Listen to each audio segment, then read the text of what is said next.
Ajnanatimirandasya Jnananjana Shalakaya Chakshurunmilitam Yena Tasmai Shri Guruve Namaha Shri Chaitanya Manobishtam Stapitam Yena Bhutale Swayam Rupa Kadamayam Dadati Swapadantikam Vandeham Shri Guru Shri Jata Parakamalam Shri Gurun Vaishnavamscha Shri Rupam Sagrajatam Sahagana Raghunatam Vitam Tam Sajivam Sadvaitam Savadutam Prijana Sahitam Krishna Chaitanya Devam Shri Radha Krishna Padan Sahagana Lalita Shri Vishakam Vitamscha He Krishna Karuna Sindhu Dinabandhu Jagatpate Gopesha Gopika Kanta Radha Kanta Namostate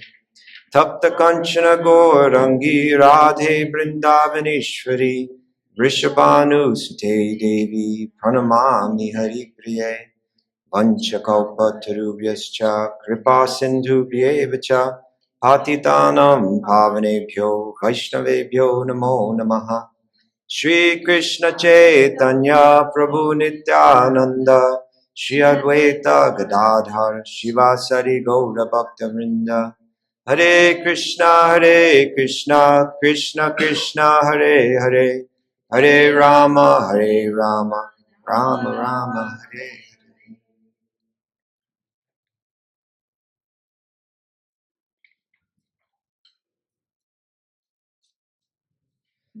Okay, everybody. Oh, thank you very much. Thank you. And again, before speaking, I'd like to humbly beg for the permission and the blessings of my senior Vaishnavas, Padahari Prabhu, Kalakanta Prabhu. Thank you so much for attending. All right, it's our last morning, everybody, at least with me here. And not last morning here for now. But it's been a pleasure spending this time with you. We'll try to summarize a bit, or really get to maybe the whole point, the culmination of what it is. It's not something that we haven't spoken about, but I'll just kind of refocus on that. And that is this really essential idea that, again, that the Vedic literatures, the vast Vedic literatures, that become the basis of everything that we come to India for, right? Like, whether you come here for the mantras or for the yoga, the asana, the temples, the prayer, the gods, the goddesses, all of it, it's all coming from it's all coming through the compassionate meditation of the sage Vyasadeva, who all the other sages are borrowing from. But his texts are so vast that they become challenging to interpret. And he speaks in such a way, maybe different from what we're used to. We're used to people telling us this is right and this is wrong. Now get on the right side of the line. But he's got just a different mood, a different nature, where and we see this, it's reflected, just like maybe many of us found an attraction in the Eastern teachings and the Vedic teachings, because for the first time it sounded a bit more mature kind of spiritual or religious teaching. It wasn't we're right and everybody's wrong. It was a broader thing. We can see truth in many different places, and where we see truth, then we accept that truth, and we recognize there's a oneness in this truth. It's the same truth appearing in different places. That's a beautiful thing, and that is a maturing of our approach to spirituality. And my belief is that attitude that is still there, that is we still see to this day in what's called now Hinduism, which is a word that's not even used in these texts, right? It's just kind of a gathering of many different sub-traditions of a broader tradition. But we still see that attitude there today, in Hinduism, right? This kind of, we see the same truth in Christianity and Judaism and Islam, and Buddhism, and so on. And we honor that truth where we see it, wherever we see it. But because he's speaking so liberally like that and coming down to people and speaking it, oh, if you're very materialistic, I can come to you on this level. If you want freedom from the sufferings of this world, I can come to you on this level. If you want pure love, I can speak to you on that level too. And I can try to speak in a way that is encouraging you, gently maybe gently encouraging you to always be evolving. And this is the important thing, that we don't miss the idea that because there's many ideas spoken on many levels, that it's not evolving, that it's not encouraging us to move higher and move higher and move higher. We shouldn't be triggered by the idea that this is moving in a direction of evolution. We might be triggered because we feel, oh, that sounds sectarian, that this is higher than that, right? The whole reason I came to this tradition was because it had this broad vision of accepting truth wherever it is. No, it has that. But this idea that there's an evolution from karma to jnana to bhakti, it's not sectarian. It actually breaks down sectarianism. And so I really wanted to speak about that today. The idea that, and again, very briefly, the karma kanda, the karma division of Vyasa's texts, the four Vedas, they teach that we can, if when you look at this world and you think, I want to enjoy it, if that's your outlook in life, the karmic outlook in life, I can generate good karma. That'll bring me material prosperity and pleasure and enjoyment. And that's a great way to live. If that's how you look at this world, I want to enjoy it, then these books will speak to you on how you can do that in the most progressive and healthy way, in a way that's in harmony with the gods and the goddesses and with nature, right? In a way that's not incredibly selfish and ignorant and arrogant and foolish. It'll lift you up. It'll bring you to a more evolved state of humanity. But if at a certain point, after enjoying the things of this world, you get the realization, the truth, that there's much more to life than this, that the things of this world, ultimately, they may bring some temporary pleasure, but then they're lost by the force of time.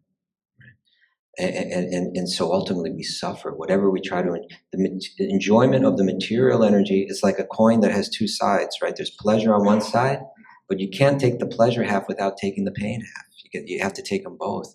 I realize this now. I can see this more deeply. And then the books, the Upanishads and the Vedanta Sutra, the Jnana Kanda, the knowledge section of these books begins to speak to you more. I get it now. That enjoying the things of this world, even through generating good karma, leaves me suffering.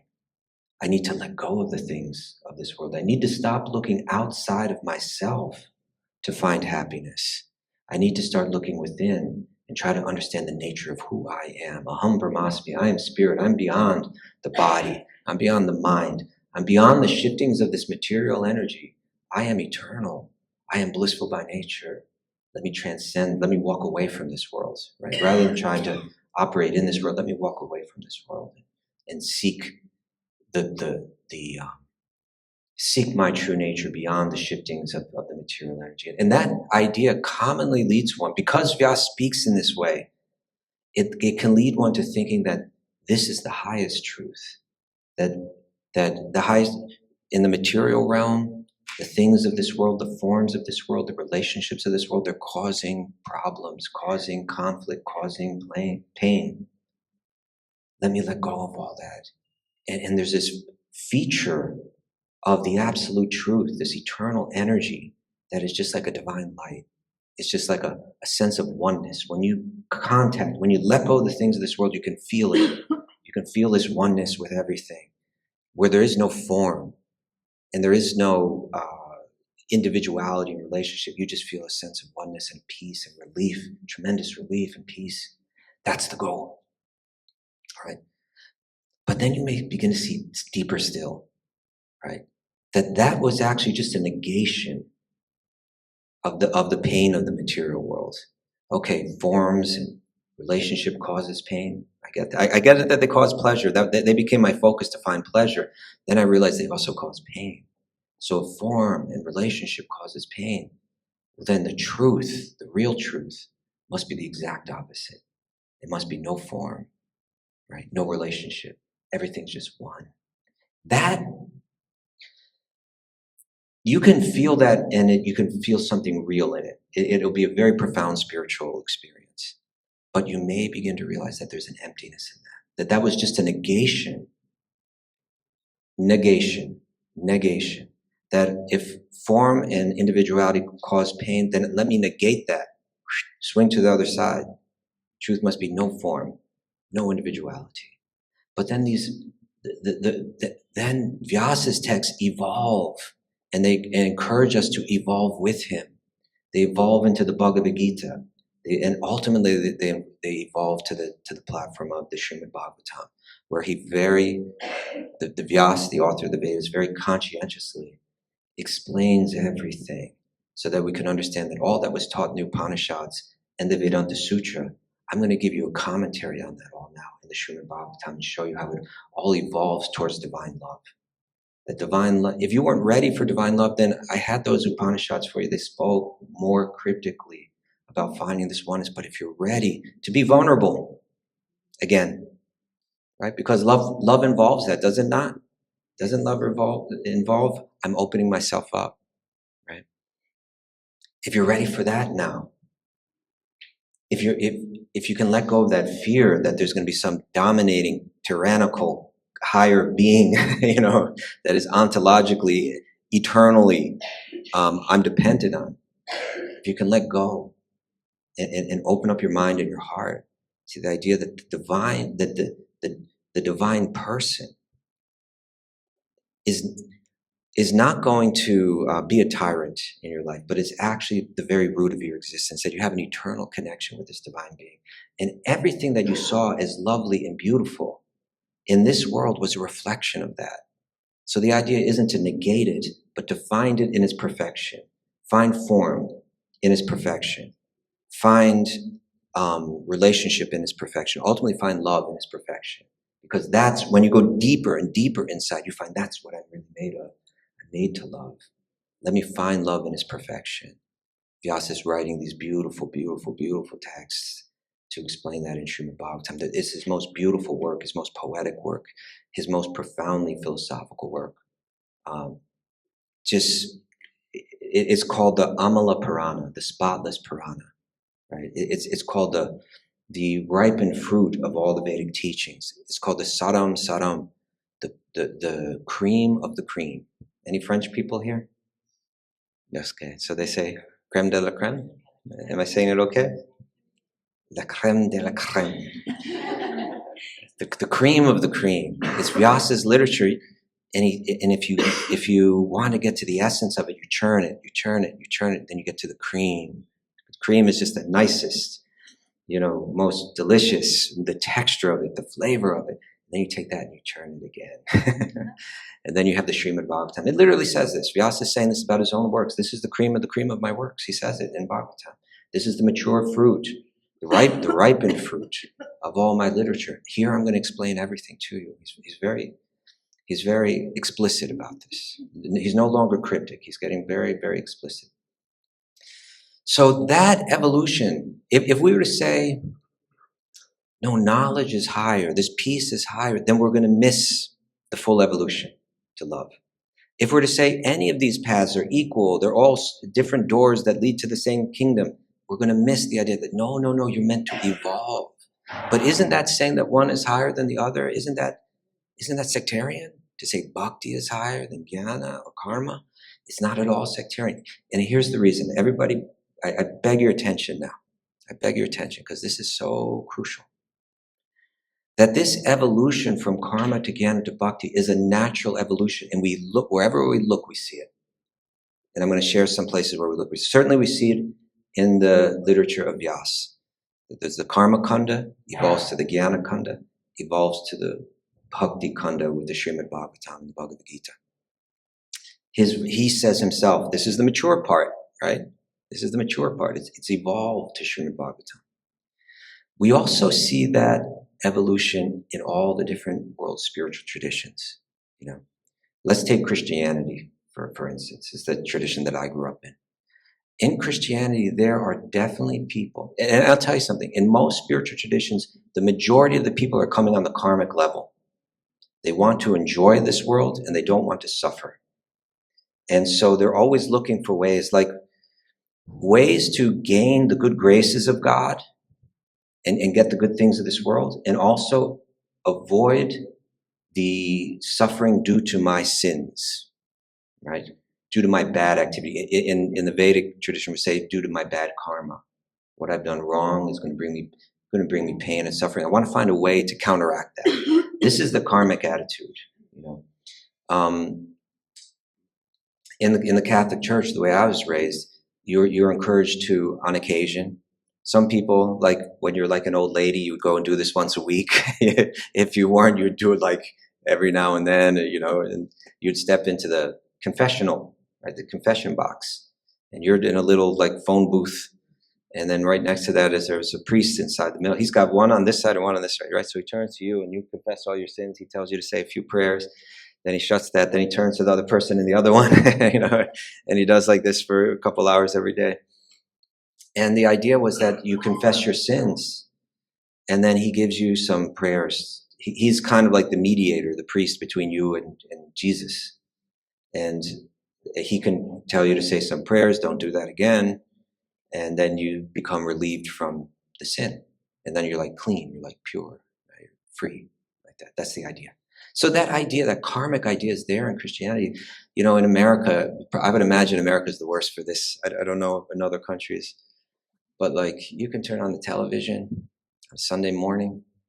Actually, nowadays, I'm sure there's channels that go 24/7 with this kind of stuff. But there's a preacher, and he's got a huge crowd. Sometimes it's even like stadiums full of people. And they're saying, you know, look at me. And he's wearing a very expensive suit and a very expensive watch. He's got a very expensive home. And he's saying, God has blessed me to be prosperous, and God wants you to be prosperous too. They call this prosperity gospel, right?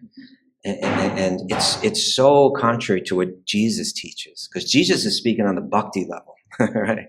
And he's saying, but God wants you to be prosperous, and you can be just like me, you know?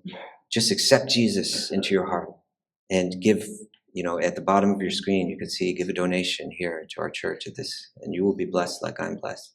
That's a very karmic idea. Do the right things, you'll get blessed. You'll enjoy this world. So that idea is there. That's kind of a crude idea. In the Vedic idea, you know, it's more like recognize that everything that you're getting is coming from the gods and the goddesses. Show your appreciation for that, and you'll be blessed in this world.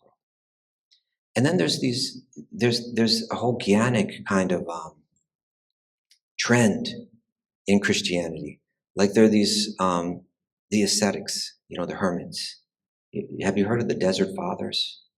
These hermits in the 3rd century, they'd wander off into the deserts in like Syria and Egypt and different places. Tara, have you heard of the Desert Fathers? No.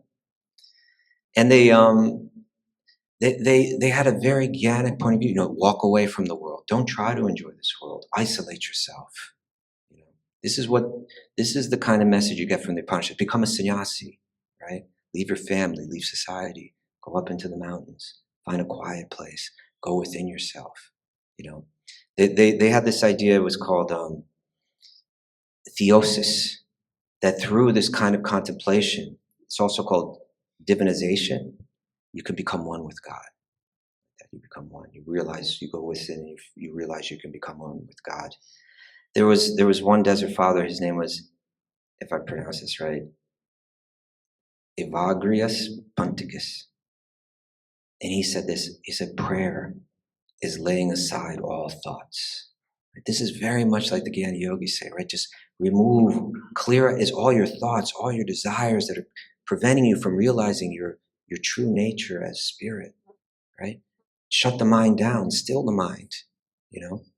Become free of all thought, and you will realize you are spirit, you are God, like that. And they also have this, it's called the apophatic tradition. It literally is called the negative theology, where when you're trying to define God or define the absolute, you don't try to define God by mentioning God's qualities, because God is beyond all these material qualities. So it's really a philosophy of negation. When you don't speak about God in terms of what God is, like the Bhakti Yoga say, God has a form, God has a smile, God plays the flute, God dances. God is loving, the residents of Vrindavan, etc. No, here you say what God is not. Right? God has no form. God has no name. God has no this. God has no that. It's and this is like the Jnana yogis that when they approach and try to understand the absolute truth, they call it neti neti. God is not this. God is not that. God is not this. God is not that. So it's there. You have karma in Christianity. You have jnana in Christianity, and ultimately you have bhakti in Christianity.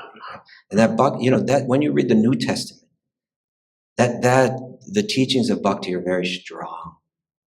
Jesus, this was what he was teaching. Again, when the disciples of Jesus come to him and they ask him, "What is the most important commandment, Jesus?" That question is totally coming from the karmic level, right? We need to know which sin is the worst, because we're probably going to do some. And if you can tell us which one's the worst, then we'll avoid that one because we don't want to have to suffer the bad karma that comes after us. So which commandment is, because all the commandments are like, don't do this, don't do that, thou shalt not do this, thou shalt not do that. And so they're asking Jesus, and sometimes a deep spiritual teacher, they ignore your question, they take you to the higher level, right? He's like tired of them come up to the higher level, right? What's the most important commandment? And what did Jesus say? To love God with all your heart, with all your soul, with all your mind, and to love your neighbor like you love yourself. This is bhakti, right? You look at St. Francis, this is bhakti. Right? St. Francis was a perfect example, someone absorbed in love for God, seeing God within every living being, right? And having that Brahman realization that's within bhakti. He was very austere. He lived such an austere life, he died young, that was like he was just like, living in the winter with hardly any clothes on and just focused on his, eating incredibly simply. They had everything that the Jnani had, but he had love as well. He had divine love in his heart. So there's so much. I remember growing up as a Catholic, and my parents, they would, when I was very young, they'd make me attend certain events and do different things.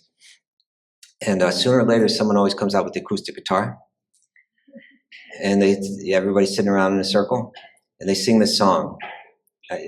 In America, it's a pretty well-known song still, even though it was popular, I think, in the early 70s. But there was this Broadway play, and then it was turned into a movie, I think, called Godspell. And there's this song, Day by Day. Do you all know this song? Day by day, day by day. You all remember? You don't know Day by Day? Brought up Jewish. Yeah, Jewish? No? Okay, just not Catholic. Or never, you were free of what I was forced to do. You just missed it. Okay. But the song sings, day by day, oh dear Lord, 3 things I pray. What do we pray for? That's going to determine if we look at what we pray for, we can realize, how evolved are we? On the karmic level, the jnanic level, the bhakti level. Oh dear Lord, 3 things I pray. The karmis are praying, I want wealth, I want influence, I want reputation, I want power, I want to rise to the heavenly planets and enjoy for thousands and thousands of years. That's what I pray for. What does the Jnani pray for? I pray to become free. I want to be released from this material energy and find my peace.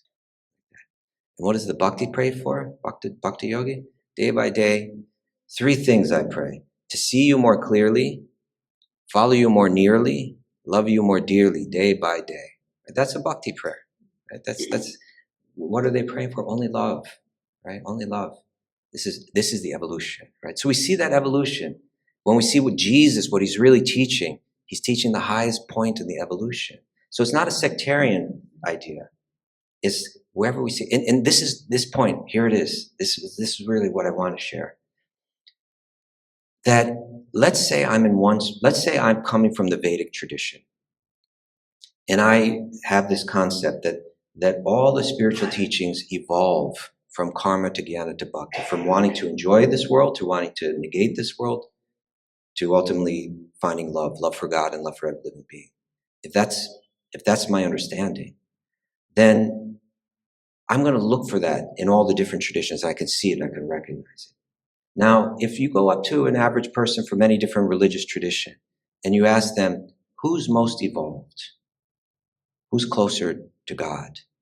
right? Who's evolved more? It'll be very common that they'll say the people in my tradition, right? They're the ones that have understood the truth. Everybody else, I mean, you'll get different responses, but like, it won't even be uncommon. Everybody else is doomed, right? They're doomed, eternally doomed, right? If they worship any other form than our form, they're doomed, right?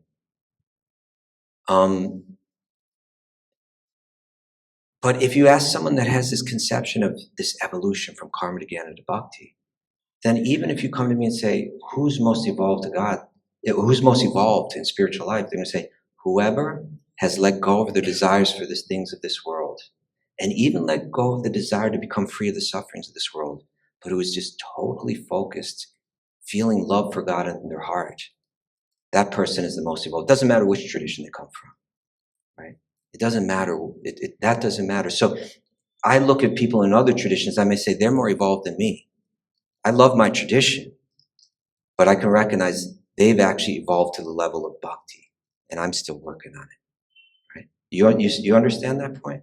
It means it's not sectarian, right? It's helping us cut through sectarianism when we can see this way. So this evolution from jnana to karma to bhakti. We see it in the world. I was reading a book on, it was like an introductory book on Buddhism. And when we think of Buddhism, what do we think of, karma, jnana, or bhakti when we think of Buddhism? Jnana, right? Especially jnana is this merging into, nirvana, achieving this nirvana and losing one's identity and all of that. But this professor, he was writing that if you go up and see how Buddhism is most commonly practiced, if you go to Nepal, you go to Tibet, you live in the villages, he was saying practically 95% of it is all karma. It's all people that are concerned about omens, and the villagers are coming to the lamas, to the priest, to say, what he wrote was, he was saying he was meeting with the lama and having some deep philosophical conversation on this jnanic level, and then they were interrupted, and someone said, there's some villagers, they're very upset, they're wondering if they could speak to you right now. It's urgent for them. And the lama said to the professor, do you mind just waiting for a minute? Let me speak to these people. Then they came in, and there was some villagers, and they were very upset that they had seen something in their barn. It looked like some flash of light. And the author went on to explain some kind of material phenomenon that it might have been. But when they saw it, they thought it was like a bad spirit. And they were worried that they had done something wrong and accrued some bad karma. It was going to bring some very negative result into their life. And they were very frightened. And so the lama kind of told them, relax, it's okay. This is what you do. And he gave them a ritual to do. You take some incense and you ring some bells and you chant some mantras, and you're going to be just fine, like that. And he was saying that practically most of the Buddhists, the vast majority, they're not even thinking about nirvana and the kind of deep philosophical Zen games that Buddhists play. They're just thinking about, how can I get the blessings of this goddess or this god so that I can live happily? So in Buddhism, you see karma.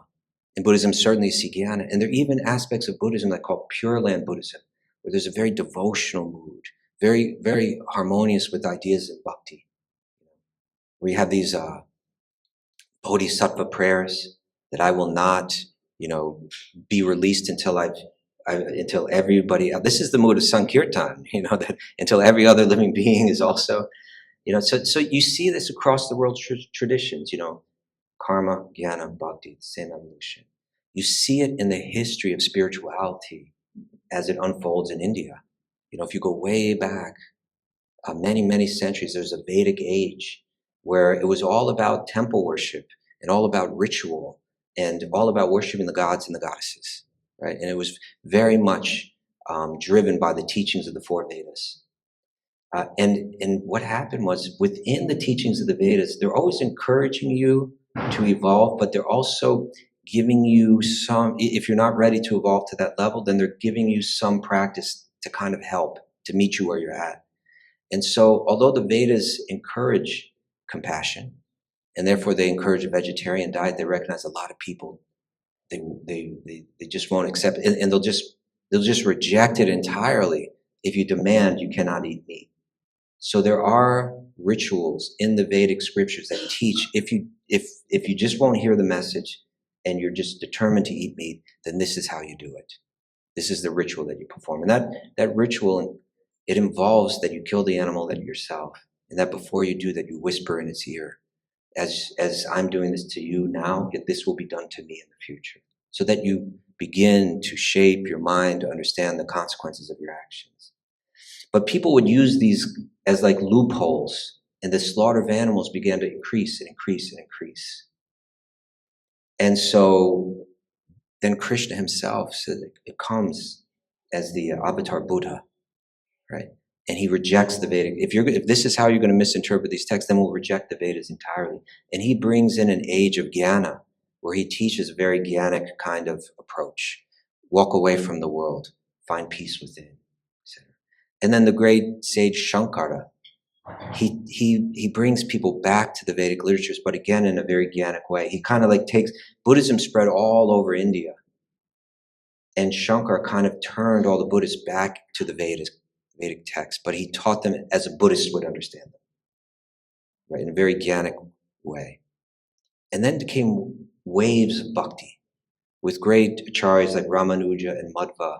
They wrote their commentaries as responses to Shankara's, and they showed that you're deriving a lot of wisdom from these texts, no doubt, but you're missing the higher thing. You're kind of throwing the baby out with the bathwater, right? You're negating form, you're negating relationship. And that's a step forward, but there's a further evolution, and that's divine love. And they as with great scholarship, they went through all the Vedic texts, they went through the Upanishads, they went through Vedanta Sutra, and they showed, no, there's divine love is ultimately the message to be found here. And then 500 years ago, there's another wave of bhakti that really just changes the face of India, that where all the different social structures that kind of held a lot of people back. It broke it all open. The text came out in all the local languages, and we began to recognize great saints in all the different states of India, and they were coming from backgrounds that were like the earlier Vedic trends didn't respect so much. They were coming. There were Muslim saints that were born in Muslim families, saints that were born in laborer families, women saints, young saints, saints that were, it began to say the most important consideration is not the family that you're born in or not all the training that you got, it's your devotion, it's your love. Bhakti is the most important thing. And if you've got that, then we recognize you as being very special, right? Most evolved. And so that wave of bhakti came. And we're living in an age right now, if you want to know spiritually the age that we're in, we are in this very unique age that the scholars for centuries from now will look back and say, this was the age that bhakti spread throughout the whole world. Right? We're within that half century ago it really began. And Srila Prabhupada, who we see up here, he really was the spearheaded it, bringing bhakti to the Western world. Now it's spreading all over the world, and people are understanding it all over the world. So that's, again, we see that evolution in the history of spirituality unfolding like that. And we also see this evolution from karma to jnana to bhakti in the Vedic cosmology. And this is why I drew this little map here. I've tried to draw this before, and it also involves drawing Lord Vishnu. I spared you that attempt today. But just like we see here, take a look. On the left, I have karma, jnana, bhakti.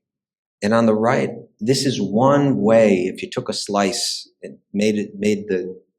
took the Vedic cosmos in a frame, you could see it like this. How many of you are here when I was discussing the Bhagavad Gita's presentation of the banyan tree and the upside down banyan tree? If you're here, okay, so some of us are here. But it was saying that this world is a reflection. It's an upside down banyan tree, meaning that it's a very complicated place. A banyan tree is a very thick tree, and it spreads very wide, and it has all kind of roots going down, and you can get lost in that tree. And it was saying that this world is like an upside down banyan tree, a reflection of a banyan tree, where the top is down and the bottom is up. And we're all lost in that tree. It's saying we're lost in this material realm, trying to taste the fruits of it.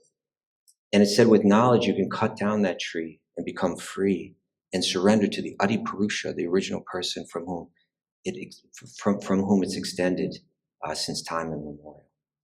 So this, in a sense, is kind of mapping that out. When you see an upside down tree in a reflection, it means that there has to be a real tree, right? That's right side up. If you're standing on one side of a pond and there's a tree on the other side, you see it right side up and you see its reflection as being upside down. And the idea is, this is the world that we live in, the material realm. It's a reflection of the spiritual realm, but it's upside down. Right? And it's upside down in a few different ways, and we could discuss that. But the idea is, if in the material realm, there are unlimited universes. All these little bubbles represent the universes. And in each universe, there's many different, it said there's 14 different planetary systems. And this is the realm of karma, right? The realm where through cultivating good karma, you can rise to the higher planets and enjoy life. But through bad karma, you come back down, or eventually you burn off that karma and you come back down. And then when you come to the earthly planes, now you're responsible for all the activities that you do. You accrue more karma, good or bad. If you accrue bad karma, you go down into the darker levels of planetary systems. And they're saying for we don't know how many lifetimes we've been going up and down, just in one tiny little bubble of the material world, one little universe. Like that. It's the realm of karma, right? It's the realm of Durga, the goddess here that rules this realm is Durga Devi. She rides on a tiger. She carries a trident that has 3 points that represent the 3 different kinds of sufferings. Sufferings that we cause ourselves, sufferings that are caused by nature, sufferings that are caused by other living entities. According to when we act in such a way that's against our true nature of compassion and kindness and sensitivity, then we get poked. Durga has that trident, and we feel the sharpness of that, the point of that. Right? So that's the realm of karma.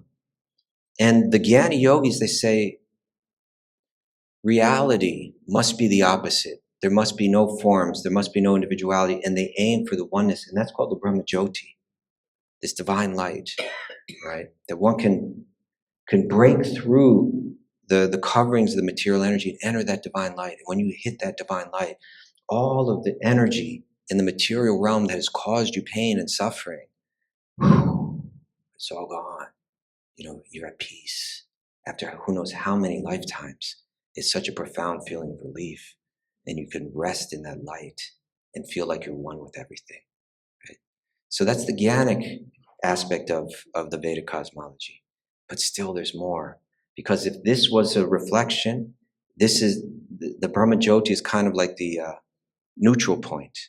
Then the spiritual realm is the reality, wherein there's spiritual form, wherein there's spiritual relationship, wherein there's divine love. The love of this world gets warped. It's like a warped reflection. Divine love in the spiritual realm is the reality. It's the eternal reality. It's our nature. It's what we're meant to evolve to. And it's essentially what these texts are saying is like we're living through a Groundhog Day. How many of you have seen the film Groundhog Day before? Not so many. A few. Okay. You just don't want to admit that you saw it, tell the truth. I'm just kidding. This film Groundhog Day was about a man he's very unevolved. He's kind of a crude person. And he's gone away on a trip. He's like part of he's a newscaster, I think. And he's gone with a news team to go cover some Groundhog Day. It's something they have in America. It's like, it's a day that comes before the spring and it lets you know how long the spring will be. It's apparently groundhog comes out of the ground. Everybody gets excited about it. So he's thinking this is the stupidest day. This whole thing is silly and I've been sent to cover it. And he's got a real cynical attitude. And there's one girl that's also one lady who's part of the news team, and that's his interest. But his interest is purely physical. He's just like a crude man like this. But he finds that every morning he wakes up, the same song is on the radio when his alarm clock goes off.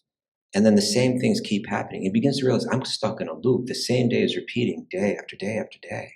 It's very confusing. What kind of realm have I stepped into? This is bizarre. And because he's of this crude nature, at first he tries to exploit it. Okay, I know what's going to happen. I can make things work towards my advantage. And he's also using this knowledge to try to seduce the woman of his interest. But it doesn't work. And even though when it seems like he's enjoying something, ultimately he loses it. And he wakes up in the next day, it's the same day again, and he's suffering like this, going round and round and round every day.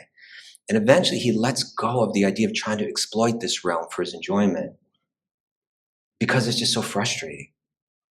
And when he lets go, he begins to learn lessons in life. Right? He begins to see deeper truths, and he begins to act from a purer place. And as the days go on, he begins to learn more and learn more about life, learn more about relationships. And he's evolving. And ultimately, he wins the heart of that woman, not in a selfish way, but just out of his evolution of being a good person. She finally becomes attracted to him. Right? And ultimately, he learns his lessons. Then he wakes up one day, and it's not a repeated day. He's free. He's broken free. And so ultimately what these ancient texts are saying is that's what we're doing in the material world. There's lessons that we're meant to learn, right? Yes, we're meant to learn not to be selfish and try to enjoy the things of this world for ourselves and compete with everybody for the resources and fight with one another. That's us in our lowest evolved state. We're more evolved when we want to enjoy the things of this world, but we do it in a refined way, in a respectful way, with gratitude towards the gods and the goddesses that we express through our rituals, and we're dutiful in society, so we act good towards others. Now we're evolving, but we still haven't understood what life's all about, right? And we've understood more when we say happiness doesn't come through any of these external things that I'm getting through karma. I need to let go of them all, right? I need to realize that I'm beyond that I am spirit. I'm beyond the shiftings of this material world. The happiness of material energy interacting with my material senses is way below my potential. I need to evolve beyond that. I let go of the things of this world. Okay, you've evolved still more, but you're still repeating. You know? And then ultimately you can understand that, no, I've turned my back. I've turned my back on divine love, right? I've resisted it. I need to open up to it again. And then you open up to the spirit, to the potential in spiritual love. And even within divine love, there's many different levels. You see, this is the material world. Brahma Jyoti is just the divine light in between. And in the spiritual realm, there's unlimited spiritual planets. Like there's so many unlimited material universes in this world. There's unlimited spiritual realms of all different varieties, with all different varieties of love, and all different personal manifestations of Krishna who exist in Goloka Vrindavan, the full evolution, where the love for God is the sweetest and the most intimate love, like that. And that's our potential to evolve to. And that's what we find when we get to the full evolution of the Srimad Bhagavatam. The Bhagavatam is the cream of the cream of all of Vyasadev's works. But if you even took that creme de la creme and churned it still more, you would get to the 10th canto of the Srimad Bhagavatam, which is all of Krishna's life. And if you took that and you took that cream and you churned it still more, you get to Krishna's Rasa Leela. Here we see Krishna with the gopis. Have you all seen paintings of Krishna's Rasa where he's dancing? There's many Krishnas, he's dancing with many girls and they're in a circle. This is considered to be the pinnacle of all existence, right here. This is the purest expression of love, the most beautiful expression of love, through music, through dancing. They're sharing their hearts with one another. And we hear, these gopis of Vrindavan, they're considered to be the Yogeshwaris, the greatest yogis, because their minds are fully absorbed in the absolute truth in the form of Sri Krishna, with love. And that pinnacle of the Srimad Bhagavatam, it has the gopis. They're all in their homes, and Krishna, it's at nighttime, there's a full moon. He stands under a tree on the bank of the Yamuna River and he plays the flute, and that sound of that flute is like no other sound. It's not a sound from the material realm. It's a sound coming down from the spiritual realm. And when they hear that, their hearts, they just can't control the feelings that they have, the intense feelings of love. These are transcendental feelings. These aren't material feelings. These are the deepest spiritual feelings of love. And it pulls them from their homes. And as they're leaving, their family members are saying, you can't do this. You can't neglect your dharma as a good girl in the home and run out to be with some boy. This is so wrong. You need to stay here. And they can't resist the call of Krishna's flute. It's the call of God in the heart. They can't resist it. They risk everything, and they run out to the forest, and they find Krishna underneath the tree. And when they see Krishna, this is the ultimate form of beauty. This is the most beautiful form that the eyes can imagine. They're there with him, the very love of their hearts.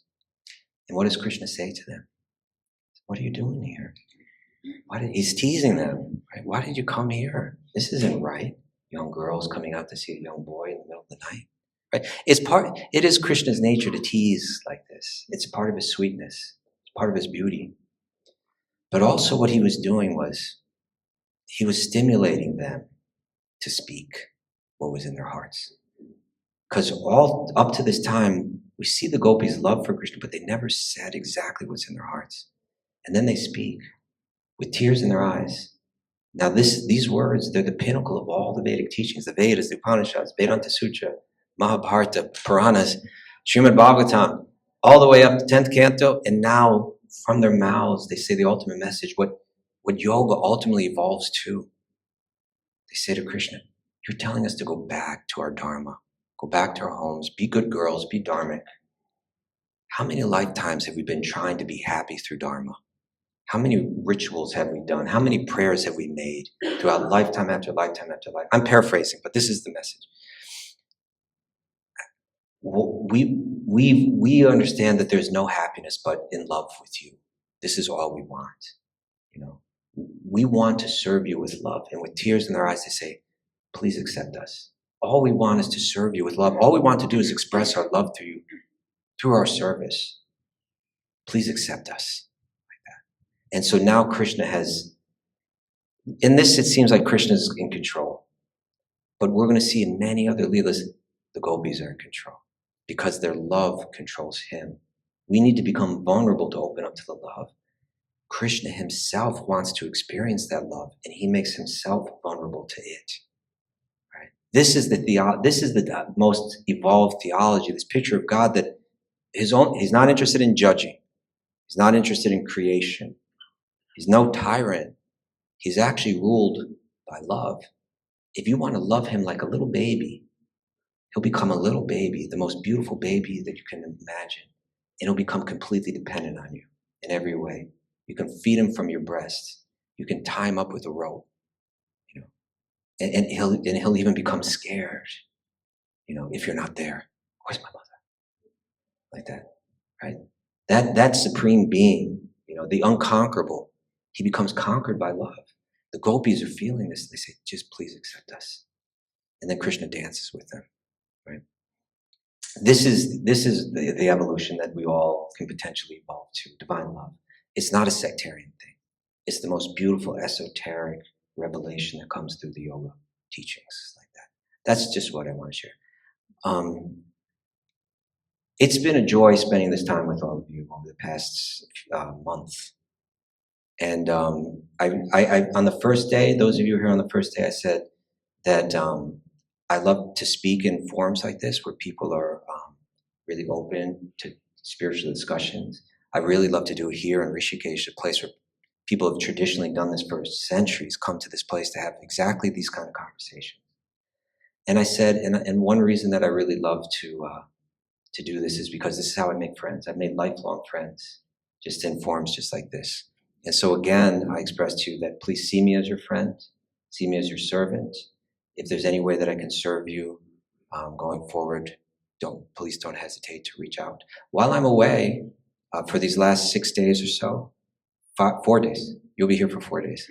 Okay, I'll be doing the Q&A this evening, but after that, Kalakanta Prabhu, a very qualified Vaishnava and qualified speaker on Bhakti Yoga, will be giving beautiful presentations here of devotional poetry and teachings through poetry. Yes. I want to piggyback on what you've done. Okay. The intent is to do 4 days of progressive understanding of Bhagavatam. Okay, excellent, perfect. Okay, so it keeps going. Because I was feeling like I can only say so little right now, but you'll expand on it. Excellent. And Mitra Sena Prabhu also here in the back, and the gentleman in the black jacket, He's also wandering around here during the day and evenings, and he's someone that you can approach at any time. He's very learned in Bhakti and very learned in Bhakti Yoga. And he's very happy to share. If you have questions or just like to talk, he's always around. But you can reach out to me. As I've said in the past, Gabrielle is here. If you would like to receive all the previous classes, recordings of the previous classes, as well as recordings of the Q&A sessions, she can connect you with that. You can be put on the WhatsApp list and we'll connect you with all of that. And through that, you can also reach out to me, or through Instagram or Facebook, you can reach out to me. Please feel free to reach out to me there. I look forward to meeting you all somewhere down the road and connecting with you. And I genuinely, from my heart, really appreciate your interest in spirituality. So thank you all so much. I thought maybe we could end with one beautiful verse from Srimad Bhagavatam that expresses the true bhakti mood. And Gabrielle sings it very nicely. It's one of her favorite prayers. She's got a It's one of my favorite prayers, but I'm not a good singer. And I think she has it memorized, the Sanskrit, but we'll put it out in front of her just in case. Yes. You read it in English? Okay.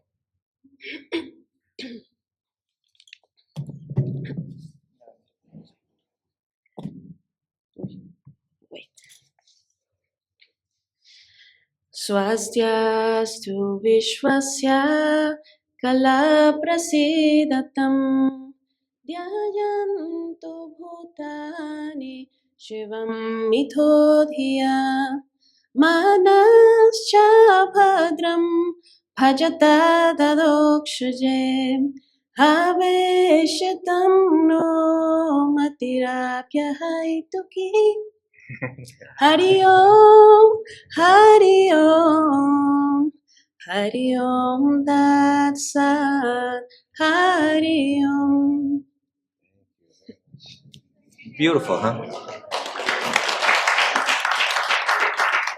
This is Srimad Bhagavatam. It's poetry. It's beautiful, beautiful, beautiful poetry. But it's expressing the deepest truths about this material world, the deepest truths about the self, the deepest truths about God, and ultimately the deepest truths about love, divine, eternal love. This is a verse spoken by the great young devotee, Prahlad Maharaj. And he says, "May there be good fortune throughout the universe, and may all envious persons be pacified. May all living entities become calm by practicing Bhakti Yoga. For by accepting devotional service, they will think of each other's welfare. Therefore, let us all engage in the service of the Supreme Transcendence, Lord Sri Krishna, and always remain absorbed in thought of Him." Thank you all so much. It's been such a joy to be with you. Hari Om.